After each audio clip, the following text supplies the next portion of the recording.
Hey, everybody, welcome back to our series on making sense of silver, everything you wanted to know about silver, but didn't even know to ask.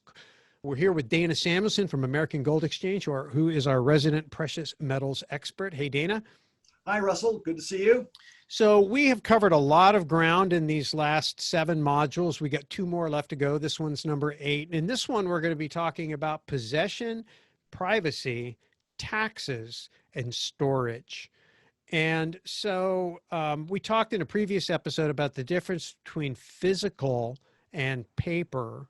And so right now, when we talk about possession, I think we need to talk about it in the context of that, because I could go buy shares in a stock and I could leave my ownership, my share certificate with the broker and just look at my statement and say, oh, I own that stock. But in reality, the dealer owns the stock and owes me the stock, and that's it. Right. Or I could take possession of the stock certificate, which means that I now have in my physical possession a claim on whatever minute shares of the company that I actually, have invested in. When it comes to precious metals, I could do the same thing. I could buy an ETF. I could ask maybe for some type of a membership certificate. I don't know if it works that way with ETFs or mining shares. I could ask for the physical stock certificate.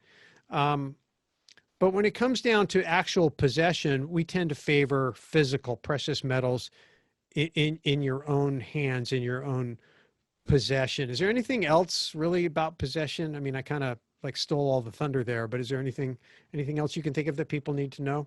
No, we ship everything that we sell. We want you to have physical possession of your metals. There have been some dealers over my 40-year career who have had storage facilities or storage arrangements with clients, and we've had a couple spectacular failures over the years. You don't want to have your metal with someone else only to find out that they didn't manage their business properly, or they didn't really have it. They just took your money and told you they had it, which is Counterparty risk.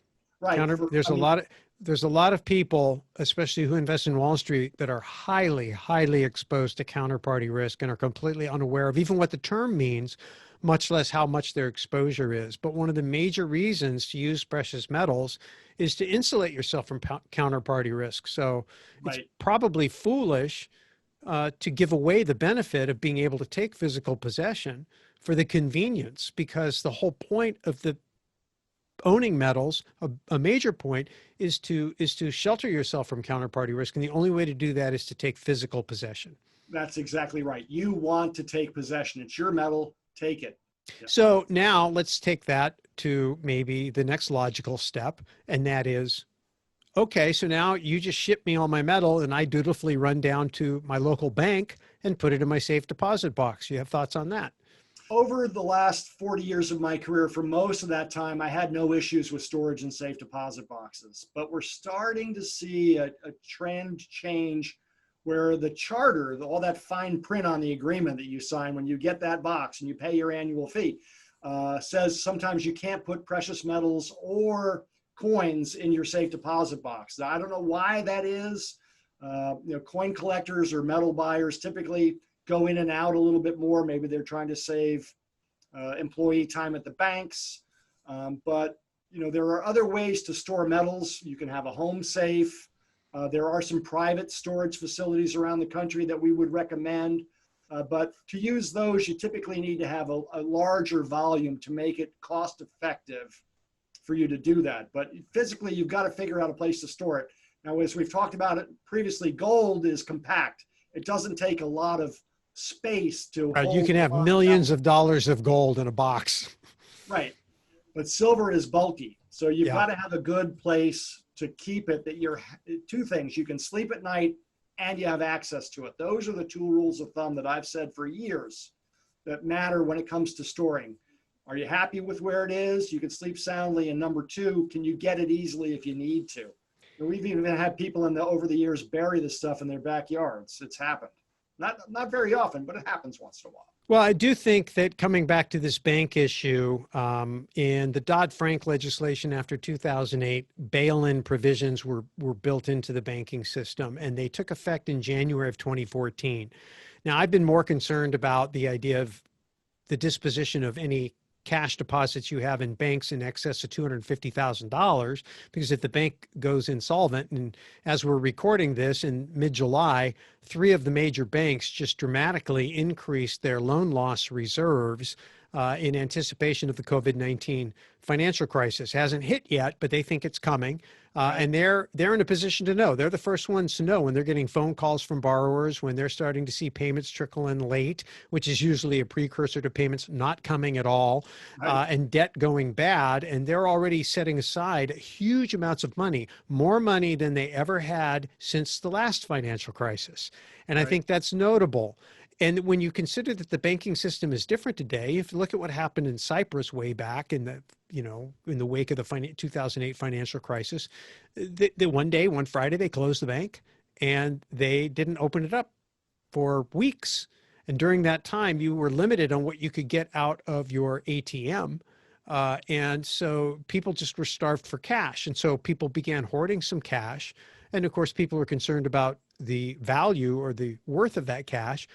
Also would want to store metals. But if you think that you would be the type of person that would want to store cash outside of the bank for fear that the bank might fail or lock you out of your cash, it's the same reason you wouldn't want to put your precious metals in a safe deposit box at a bank, because you won't have access to that either. Right. That's exactly right. And so that's called being out of the system. Now, private vault run by a private company where you have private access. Now, there's some caveats there that people need to be aware of, and segregated, unsegregated, allocated, unallocated. Talk a little bit about what that means and what the pros and cons are, what the dangers are. Well, there's 2 different types of storage facility. There are private safe deposit box facilities that are just like your bank safe deposit box, only they're privately run. And I actually went to my insurance company about 2 years ago for our industrial strength policy that we use when we buy and sell and store and ship, to get a list of all the places they knew that were private. And they actually helped put together a nice list of them. So that's where you have a box that's dedicated just for you. You have the key, you put your metals in that, but it's not a bank. It's a private storage facility. So Dana, are you willing to share that list? Is that something that we can? Yeah, absolutely. Oh, okay. So why don't you send me the list and we'll put a link to it in the deal below. Right. Or maybe let's keep it easy. Let's just storage list at realestateguysradio.com. If you send an email to storagelist@realestateguysradio.com, we will send it to you. Now, these are not places that I have vetted myself. So what you want to make sure you can do is get an insurance policy. It's a starting point. Right. Yeah. Right. Because you got to do your own due diligence, right? You're not guaranteeing a third party's performance, but based on what you just said, this is a starting point. It's better than, well, I guess Yellow Pages don't exist anymore. I'm dating myself. Googling is the new Yellow Pages. Right. So precious metals are not that expensive to insure if they're not going anywhere, if they're not moving around. So if you have a private storage facility that you put your metal into and it's just going to stay there, insurance companies like that, and they don't charge a very high premium for that. So that's one type of storage facility. Another type of storage facility are some of these big warehouses that are private precious metals storage warehouses. There's one in Delaware called the Delaware Depository. We know another company that has 6 or 7 locations around the world called Trans Depository Services that we recommend. This is a place where you actually can send your metal where it resides on a shelf with a lot of other people's precious metals, okay? And they have a big, security system and a big insurance policy, and you're gonna pay a fee to store there, which is like a bank safe deposit box fee that's mostly related to the insurance value or the insurance policy it takes to insure the value of the metal. But there's 2 types of storage. There's segregated storage, where it's your metal is your metal and it lives on a shelf with your name on it. And there's commingling. We would call that commingling. No commingling. Right. And then there's, commingled storage where your stuff gets mixed in with everybody else's. So when I put metal into a facility like that, I don't always get the metal that I sold back. Now, it's the storage facility's job to make sure when there's liquidations that they deliver good quality material, and they make sure that they get good quality material going in, which we don't see very many problems with that. But I really, really like a segregated account. Yeah.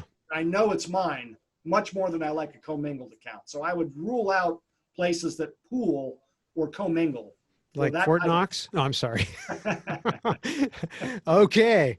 All right. All right. So that's good. So let's talk a little bit about, the kind of the capital gains, taxes, retirement accounts, all that. So, at the end of the day, these aren't dollars, and our whole tax code, everything is denominated in dollars. Personally, I don't think we ought to be penalized for moving in and out from currency to money. It used to be one and the same, but today it doesn't work that way. So there's additional friction, if you will, when you buy and sell, because there's the potential capital gains. If I buy an ounce of gold for 1,000 and sell it for 2,000, then theoretically I've made $1,000.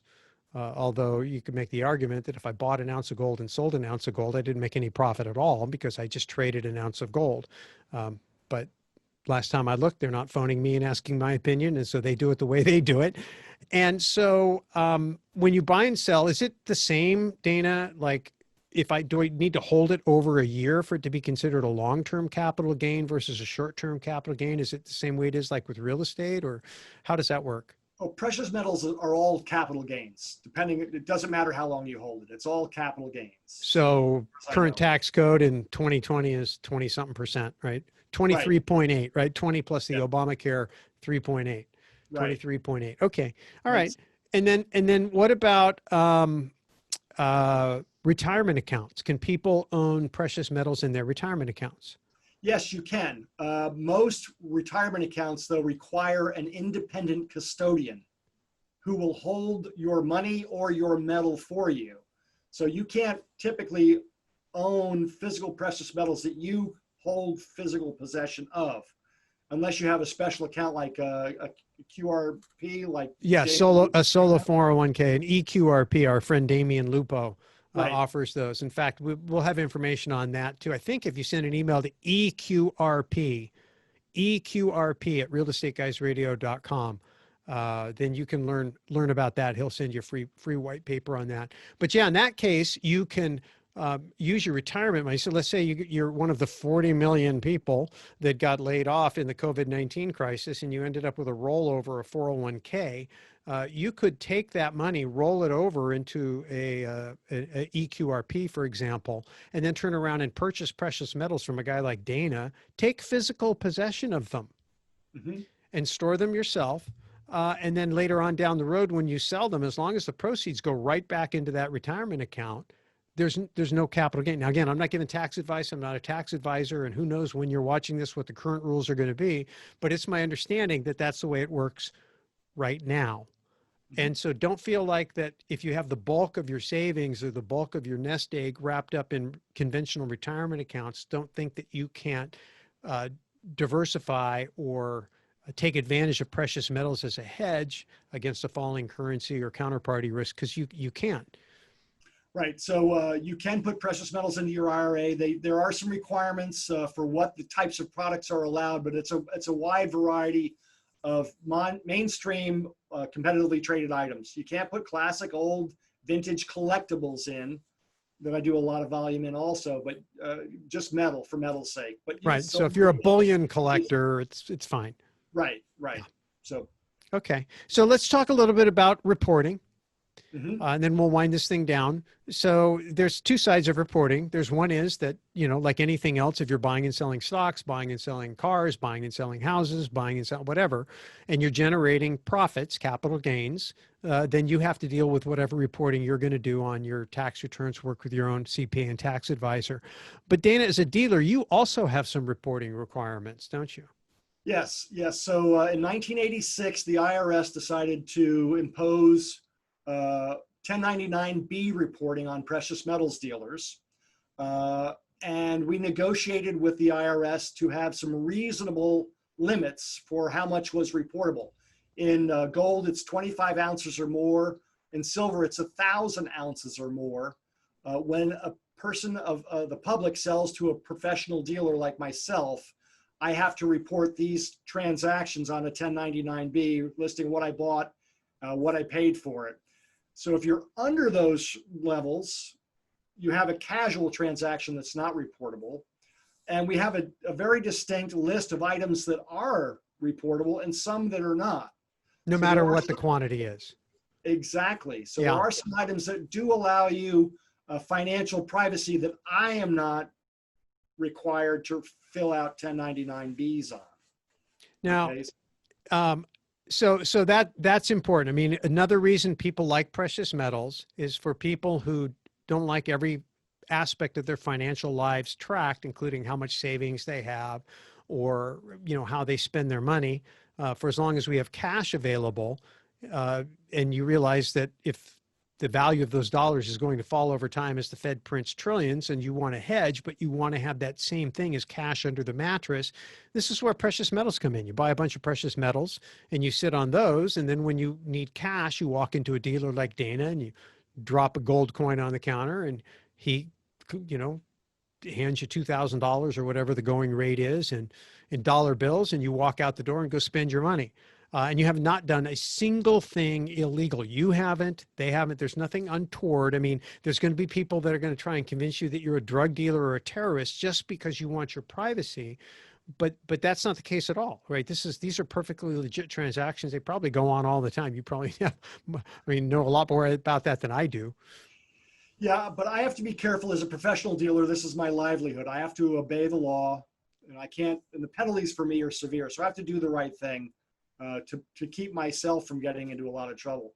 So are you subject to some of these, like, know your client, suspicious activity reports like the banks? If somebody walks in with $10,000 or walks out with $10,000 or more like a bank, do you have to automatically flag the IRS, or is it the same set of rules, different set of rules, or no rules?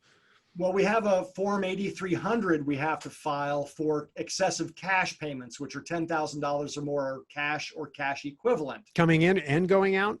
No, coming in. Coming in. That's to flush out the underground money. So if I just collected rent from all my cash paying tenants at my 200-unit apartment building, and I have $30,000 in cash, and I decide I don't want to put it in the bank, I want to put it in metal, and I walk in and I dump a bucket of cash, you're gonna have to file. That's correct. It's a perfectly fine transaction, but we do have to file the Form 8300. And of course, I guess if you're not doing anything untoward, as long as you don't mind the scrutiny of, shining a spotlight on yourself, then you could do it. Now, what if that same person came in and brought you in $9,000 every day, 3-4 days in a row? Those are related transactions. Exactly. So as soon as we go over $10,000 on related transactions, that's a Form 8300. And for me, it's not worth it not to do the right thing by the government, unfortunately. And we either have to fill out the Form 8300 or not take the transaction. Yeah. Yeah. Okay. Well, that's good to know. So that's reporting. And then on the sell side, you already said, are there, any limits? I mean, if I come in and, I want to sell a bunch of stuff that is, reportable or I guess if it's non-reportable and I walk out with $20,000, $30,000, is there a problem with that? Besides the fact that you may not have $20,000 or $30,000 cash sitting around to give me. Okay. No, selling doesn't matter. But again, if you come in with, 900 ounces and 100-ounce bars, which are a reportable item one day, and then come in the next day with, 2 more, those are related transactions, and you've gone over the 1,000-ounce limit. That's a 1099-B again. Yeah. You're structuring then, and I can't help you structure. Yeah. So again, we're not here to try and tell anybody that they should or how to circumvent rules and laws in spirit or in, actuality. But right. We are saying that, you can be going about your business doing things that you think are perfectly innocent, just wanting to protect your privacy, and end up actually not only not protecting your privacy, but ending up drawing attention to yourself if you're just not aware of where these landmines are. And so I thought that would be an important thing to cover, especially because real estate investors sometimes are dealing with large amounts of money. Right. And even cash, because sometimes rent comes in that way. Vending machines comes in that way. I mean, there's a lot of cash for some real estate investors. And so if you get to the point where you don't want to use banks or don't trust banks in some way, shape, or form for whatever reason, precious metals is another alternative, but you just need to know the lay of the land. Okay, we already talked about storage options and insurance. Is there anything else in the category of possession, privacy, taxes, and storage, Dana, that you think that we haven't covered that people need to hear? No, reporting. The two reporting requirements are pretty big, and just, as long as you do the right thing, there's no issues there. And there are items that are not on the IRS's shopping list. That's, make privacy insured for people. Yeah. Do you have that list by any chance? It's something I can't share with you. Oh, yeah. Well, there you go. Okay. Well, I can tell you which item. I don't want to give you the list, but I can tell you which items are not reportable. I can do that. So. Okay. Well, whatever you can think of, we'll just, maybe we'll use it as an addendum to anybody that orders your special report, Precious Metals, at realestateguysradio.com. And then Right. when you get whatever you can share with us available, we'll just give that to everybody who's on that list, just as an add-on somewhere down the road. Right. Yes, sir. Okay. All right, sir. Well, appreciate it. We got one more session left, and then we will be wrapping this series up. So far, so good. Lots of great information. Appreciate your great knowledge and you spending so much time being so generous with your wisdom and your time, Dana. So we'll see you in the final episode of the Silver Series. Everything you always wanted to know about silver, but didn't know to ask. But now you've got a friend in the silver business and the precious metals business, Dana Samuelson. Okay, Dana, thanks. Thank you, Russ. Great to be with you.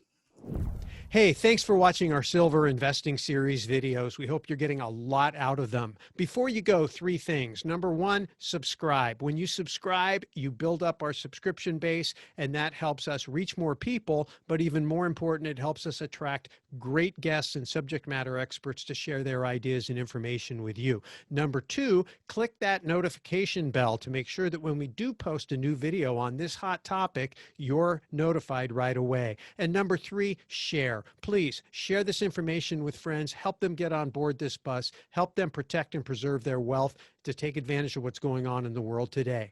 All right, thanks so much, and we'll see you in the next video.